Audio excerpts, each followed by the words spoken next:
Well, afternoon, everybody. It gives me great pleasure now to have a bit of a chat with AusActive CEO Barrie Elvish and welcome him to the conversation.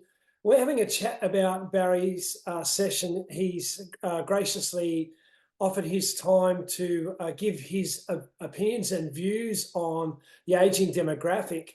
Barry's session is called Aging Disgracefully. Now, I had a bit of a chuckle when I heard that, but let's jump into a couple of things. Firstly, Barrie, thanks for joining me.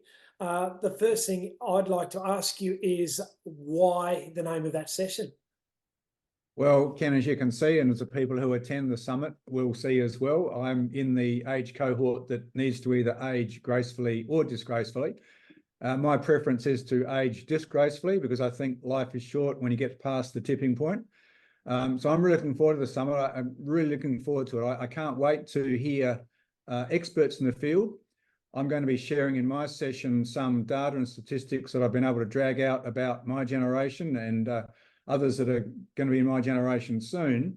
So that'll take up about half my time. Then I want to spend about half the second half just talking about, I guess, my experiences as a person who is in the second or the later stages of their life and how my attitude towards that stage and how I intend enjoying it, what my plans are going to be. It's interesting that you say that, live life to the max, and we know that we should do that, and centenarians actually say that the one regret is, what if? I don't want to be a what if. I've got to change everything. How have you found that our industry in general has related to the ageing demographic? Because that's a bit of a bone of contention and an interesting thought, where we seem to feel that we're doing a lot for the active aging, but it's not really happening. What are your views from a first person hand? Okay, so I can speak from my own personal experience on this one, Ken. I think there's been a bit of lip service done, to be quite honest, to our generation, my generation. There are a couple of very good providers in the field who really focus on my generation, but generally speaking, I think we are the forgotten generation. And I think that's really quite unfortunate in many ways. My generation has got the time, particularly when we've retired. My generation, we are the lucky generation, so we've got the money. And also, for those of us who still want to prove we've still got it and want to age disgracefully, we've got a huge incentive to prove we've still got it. So you put those three things together, that is a really good, I think, market for our sector. But unfortunately, I think we've slipped through the net to some degree. Do you think that, again, our industry misses the opportunity for this, because it's a great area, also a very loyal area, because once you have these clients, you don't have to go out chasing more clients. Exactly. And look, I view my gym that I go to now is very much, I worked for some time in Victorian regional areas, and I was very conscious of the things called men's sheds, which I'm sure a lot of people know about. Men's sheds, the equivalent of a men's shed, I think, in the metropolitan area in cities is actually the gym.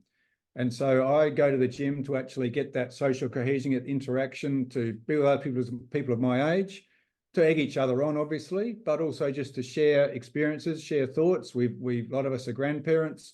A lot of us have got concerns about where the world currently is and where it might be going. And it's a good opportunity to not just exercise the body, but to exercise the mind as well. And that's critical, I think, as we get older, because it's people no longer, I believe, go to the gym to look good. You can see from me, it doesn't work anyway, if that was the case. I think we go to the gym to actually feel good. And so the gym is now, for me, a means to an end. And I think the services that don't understand that and focus still on the transactional basis of the gym, where you pay your money, you come in, you do your exercise, you go out. Look, there's always going to be a market for those, but that's not going to appeal to my generation. So community and belonging is the sense that the ageing demographic primarily look at. What would be the one thing that you would say that gyms need to get better at and doing to make it more approachable for the ageing demographic? Well, I think they need to be welcoming to us. I think they need to make sure that we do actually go through pre-exercise screening tools. I mean, I've experienced a number of times myself where that hasn't happened when I've joined new gyms, and I just shake my head. I don't understand how they can possibly do that from a litigation point of view.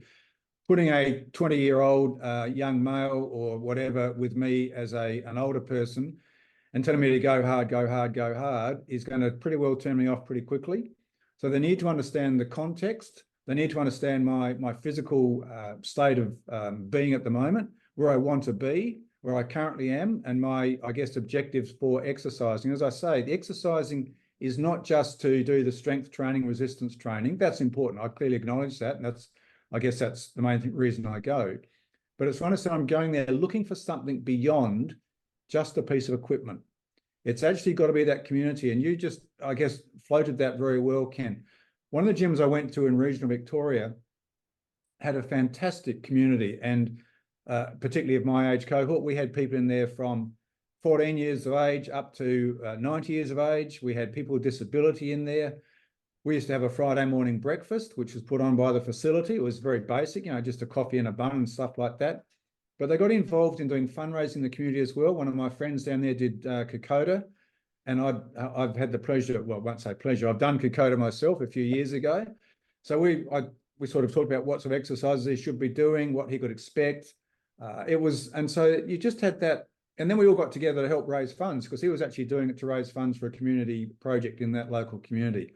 That, to me, is what a gym should be. It should be the cement that brings us all together, holds us together, and gives us the reason to come back. Now, a gym, and I use that term loosely, but yoga, Pilates, doesn't really matter. And inside exercise facility needs to look beyond just that pure transactional, because they will lose my generation as quickly as night follows day.